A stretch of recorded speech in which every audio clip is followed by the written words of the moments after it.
Hello, मैं doctor पवन मुंद्रा, शिशु रोग विशेषज्ञ हूँ। मुझे हाल ही में कोरोना इन्फेक्शन हो चुका है, जिसके बाद मैं अभी पूरी तरह से ठीक हूँ। कुछ मुझे एक्सपीरियंस कोरोना के बारे में हुआ है, जो मैं सब आप लोगों के साथ शेयर करना चाहता हूँ। हेलो फ्रेंड, मैं doctor Manjula Mundra, gynaecologist working in Mundra maternity home शेडोल। मुझे भी कोविड-19 इन्फेक्शन डॉक्टर साहब के 2 दिन बाद ही हो गया था और अभी मैं पूर्णतः स्वस्थ हूँ। मैं भी अपने कुछ एक्सपीरियंस शेयर करूँगी आपसे। मुझे 19 अगस्त को 9.6 बुखार आया, तो मुझे डाउट हुआ कि कहीं कोरोना तो नहीं है, मगर उस समय मुझे सर्दी खांसी बुखार, सर्दी खांसी, गले में खराश वगैरह कोई भी सिम्टम नहीं थे, सिर्फ एसिडिटी हुई और बुखार आया। तो मैं सीधे मेडिकल कॉलेज गया और वहाँ पर अपना कोविड का टेस्ट करवाया, जिसकी दूसरे दिन रिपोर्ट आई कि आपका कोविड टेस्ट पॉजिटिव है। डॉक्टर साहब का कोविड टेस्ट पॉजिटिव आने के बाद हमने होम में आइसोलेशन का डिसाइड किया। 22 तारीख की रात में मुझे भी ठंड लगकर 100 टेम्परेचर आ गया। उस समय मुझे भी ना सर्दी खांसी या गले में खराश कुछ भी नहीं था। हाँ, वीकनेस मुझे बहुत ज़्यादा लग रही थी। मुझे इसके बाद 2 दिन तक बुखार था। मैंने पैरासीटामॉल और जो कॉमन दवाइयाँ हैं वो खाई और उससे मेरा बुखार ठीक हो गया। ना वीकनेस थी मुझको, ना सर्दी, ना जुकाम, ना खांसी, कुछ भी नहीं था तब तक। और मैं पूरी तरह स्वस्थ हो गया। लगा कि 2 दिन में ठीक हो गया, मगर इन्होंने कोरोना पॉजिटिव दे दिया है, तो अब तो 14 दिन तक आइसोलेशन में रहना पड़ेगा। मुझे 6वें 7वें दिन हल्का गले में खराश हुआ, थोड़ा सा ठुसकी टाइप की खांसी आती थी। इसी तरह मुझे भी 4-5वें दिन के बाद में सिर्फ ऊपर गले में एक ट्रेकिया तक के लेवल में ऐसा लगता था कि गले में कुछ फंसा है। और जब भी आप खांसने की कोशिश करते, वो फंसा हुआ जो फीलिंग आती थी उसके कारण, तो एक गाढ़ा गाढ़ा सा स्पूटम निकलता था बस। और उसके अलावा मुझे कोई सिम्टम नहीं थे। और वो खांसी, मुझे वो फीलिंग, एक दबाव वाली जो ट्रेकिया पर या अपने गले पर एक दबाव वाली फीलिंग मुझे कम से कम 1 हफ्ता रही। उसमें मैं अगर आप भाप ले लेती थी या गर्म पानी के गरारे करती थी और गर्म पानी पीती थी, तो मुझे रिलीफ मिलता था। अतः इससे ये हुआ, किसी तरह भी कोरोना वायरस प्रेजेंट कर सकता है। एक बात जरूर है कि फीवर जरूर आता है, वो भी माइल्ड था तक गया बस। बुखार, बहुत तेज बुखार इसमें नहीं आता है। एक चीज़ तो ये है। दूसरा चीज़ जो है, बहुत जल्दी उतर भी जाता है इसमें बुखार। या किसी को बुखार नहीं भी आए, जिसको कहते हैं एसिम्टोमेटिक, मगर कोरोना पॉजिटिव है, एसिम्टोमेटिक पेशेंट भी रहते हैं। उनको सिम्टम तो कोई भी नहीं है, बुखार भी नहीं है, मगर उनके अंदर कोरोना वायरस ने जो फेरिंग्स में रहता है। तो आता है, ये हल्का होने से आपको इसको डर, भय और जो आपके अंदर ये सब समाया है, ये बिल्कुल भी अननेसेसरी है। सबसे बड़ा जो दिक्कत है वो वायरस भी ये है इसमें, ये एक तो नया वायरस है, इसके बारे में बॉडी को कुछ भी नहीं मालूम है। अतः बॉडी को कुछ भी एंटीबॉडीज़ बनाने के लिए पहले उस वायरस के बारे में समझना पड़ता है, तब तो वो एंटीबॉडीज़ बनाएगा। तो यदि हो भी जाता है तो आप कोशिश ये करना पड़ेगा कि आपको वायरस को नेजोफेरिंग्स तक ही है, लंग्स तक पहुंचने नहीं दिया जाए। इसके लिए इसमें जो मुझे एक्सपीरियंस हुआ कोविड का, कि एक अर्ली डायग्नोसिस बनती है।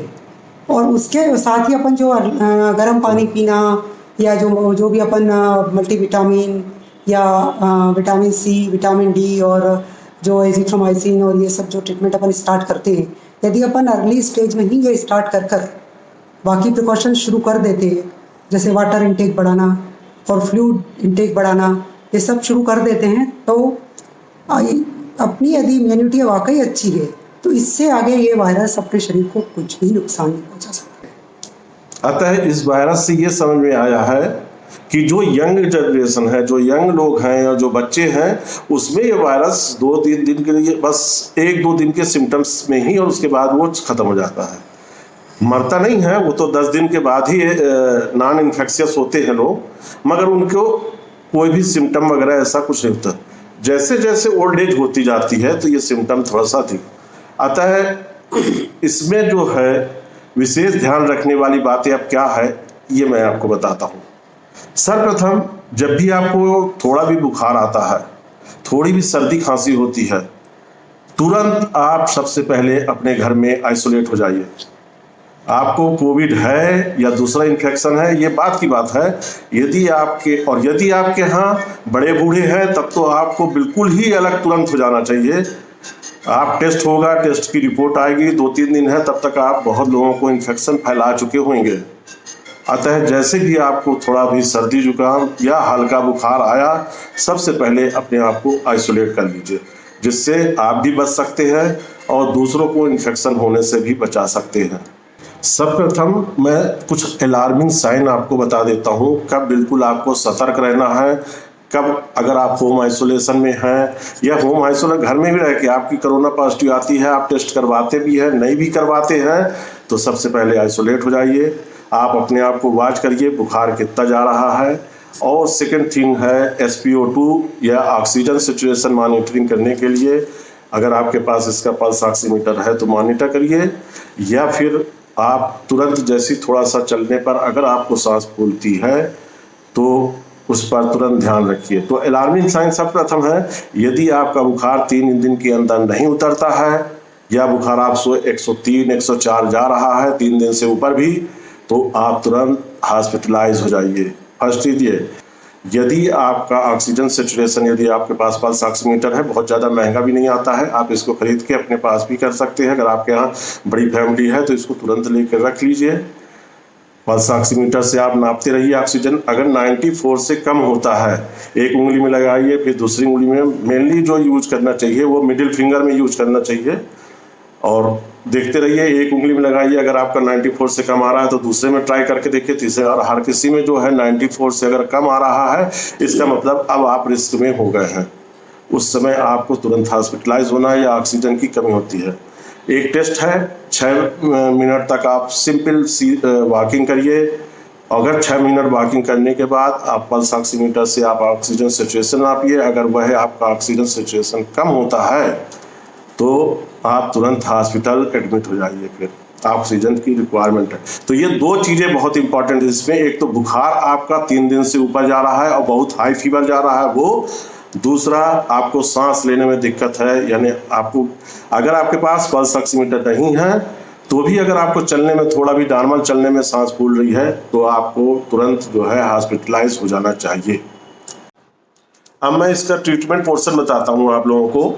ट्रीटमेंट बहुत ज़्यादा नहीं है। बुखार आता है तो पैरासीटामॉल लेना है, विटामिन C की टैबलेट लेना है, जिंक की टैबलेट लेना है, विटामिन D टैबलेट खाना है, और एंटीबायोटिक कभी कभी प्रिस्क्राइब होती है, वो एरिथ्रोमाइसिन लिया है हमने। इसमें प्रिकॉशन जो है, सबसे मेन चीज़, ठंडी चीज़ें कोई भी नहीं यूज करना है। आपको गर्म पानी पीना है, गुनगुना जितना आप पी सकते हो उसी हिसाब से पीजिएगा। गर्म पानी, नमक, हल्दी डाल के गरारे करना है। और चौथे दिन से हम लोग रेगुलर ब्रीदिंग एक्सरसाइज और प्राणायाम और मॉर्निंग वॉक, ये हम लोगों ने अपने छत में डेली शुरू किया। और सुबह सुबह जब 1-1.5 घंटा ये सब कर हम आते थे तो हमें बहुत अच्छी फीलिंग। इसमें ट्रीटमेंट पोर्शन में मैं आपको कुछ हिदायत और देना चाहूँगा। जैसी आपके शरीर की तासीर है उसी तरह यूज करिए। लोग कहते हैं खूब गर्म पानी पीजिए, खूब ये वाला पानी पीजिए, वो पीजिए, ये है गरारे के अलावा फिर जो है भाप लीजिए बहुत ज़्यादा, और इस तरह के काढ़ा पीजिए। और ये है, अगर आपकी तासीर में एसिडिटी है, पेट में जलन होती है और वो है, इतनी गरम चीज़ें खाएंगे तो वो एसिडिटी और बढ़ाएगा आपको। एक चीज़ ये, तो उतना ही लीजिए जैसी आपकी शरीर की तासीर है। दूसरा, भाप भी उतने लीजिए, अगर नहीं आपको सहता तो मत लीजिए। इसी तरह ब्रीदिंग एक्सरसाइज में भी उतनी ब्रीदिंग एक्सरसाइज खींचिए जितना वो है।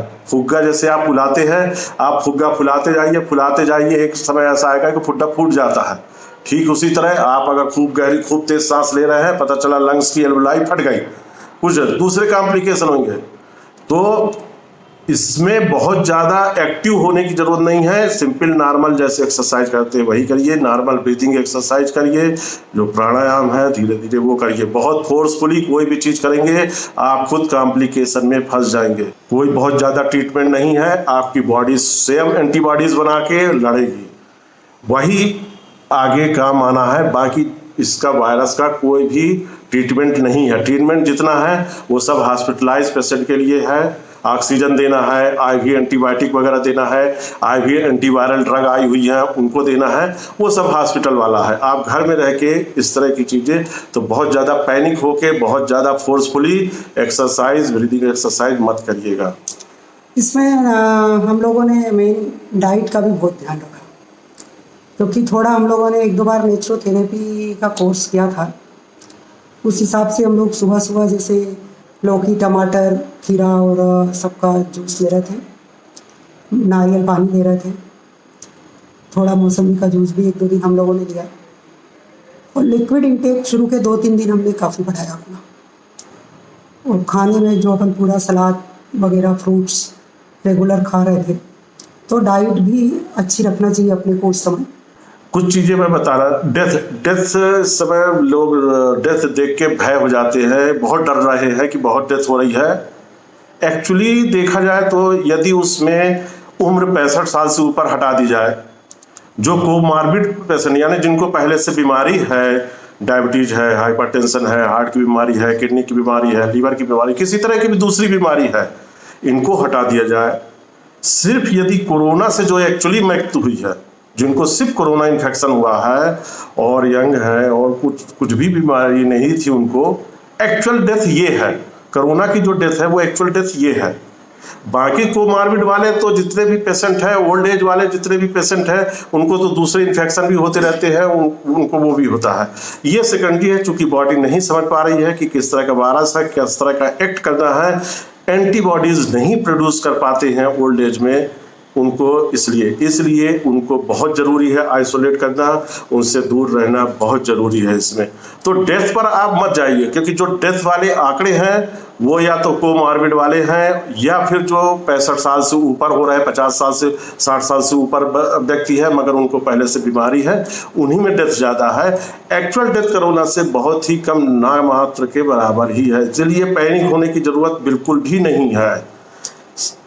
सबसे ज़्यादा साइकोलॉजिकल पोर्शन में डिस्कस करूँगी, क्योंकि एक तो कोविड इन्फेक्शन का नाम सुनते ही पेशेंट पहले तो भयभीत होता है कि कोविड हो गया। और जो कोविड जिसको होता है, अगर वो होम आइसोलेशन में भी है, तो सबसे पहले कोई भी एक सर्वेंट आपके यहाँ आने वाला नहीं। अब उसमें आपको बहुत बड़ी हिम्मत चाहिए। वैसे हम लोग जैसे वर्किंग वूमेन को सबसे बड़ी हिम्मत ये चाहिए कि जिसने कभी ना झाड़ू पाड़ा है, ना झाड़ू किसी ने बर्तन मांजे हैं या खाना बनाया है, तो वो इतनी बड़ी हिम्मत जुटाना, सुबह से काम पर भिड़ना ये वाला पोर्शन बहुत ही साइकोलॉजिकल इम्पैक्ट मेरे ऊपर तो छोड़ के गया। एक्सपीरियंस फ्रेंड्स, ये बहुत अच्छा एक्सपीरियंस भी था एक तरह से। अब हम लोग सोच रहे हैं कि हमारे जब 28 दिन इन्फेक्शन की स्टार्टिंग से लेकर सिम्टम से हो जाएंगे तो एंटीबॉडीज टेस्ट करवाएंगे कि हमारा एंटीबॉडी लेवल बॉडी में क्या है। फिर से तो इन्फेक्शन के चांसेस तो नहीं है, फिर भी प्रिकॉशंस तो ज़िंदगी भर लेना है, जब तक कि वैक्सीन नहीं है। और अब 7 फरवरी से हम लोग काम पर लौट गए हैं, पेशेंट की सेवा कर रहे हैं। साइकोलॉजिकल इम्पैक्ट भी ये सबसे बड़ा हम लोगों के लिए एक्सपीरियंस वाला रहा है कि एक तो हम बीमार, ऊपर से कोई भी काम वाली बाई और कोई भी नहीं था, तो एक दूसरा और बर्डन हो गया। मतलब जहाँ रेस्ट करना चाहिए वहाँ पर जो है और हमको वर्किंग ज़्यादा करना पड़ रहा है। दिमागी परेशानी वो अलग, दिमागी से ये कहूँगा, इसीलिए जो है आपको ऐसे कंडीशन में सिर्फ शांत रहना है। भय, डर और ये जितने जो कभी भी टीवी में ये ना देखिए कि कोविड से कितने मर गए हैं, व्हाट्सएप में मत देखिए कि कौन मर रहा है, कौन क्या कर रहा है। आप अपने, मैं तो बिल्कुल स्वस्थ हूँ, मेरा ठीक हूँ। और इसमें पॉजिटिविटी के लिए मैं बताऊँगा, थोड़ा इसमें आप मेडिटेशन करिए, मेडिटेशन में बैठ जाइए, ध्यान में बैठ जाइए और अपने अंदर की आत्मा को बोलिए कि हे आत्मा, तुम ये जो मेरे अंदर वायरस आ गया है इसके लिए एंटीबॉडीज प्रोड्यूस करिए और किल करिए।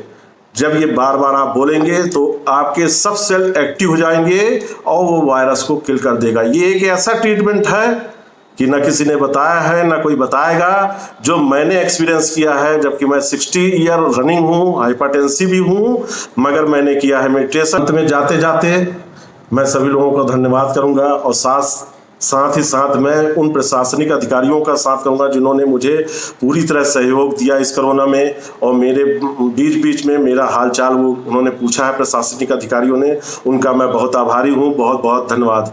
धन्यवाद। धन्यवाद।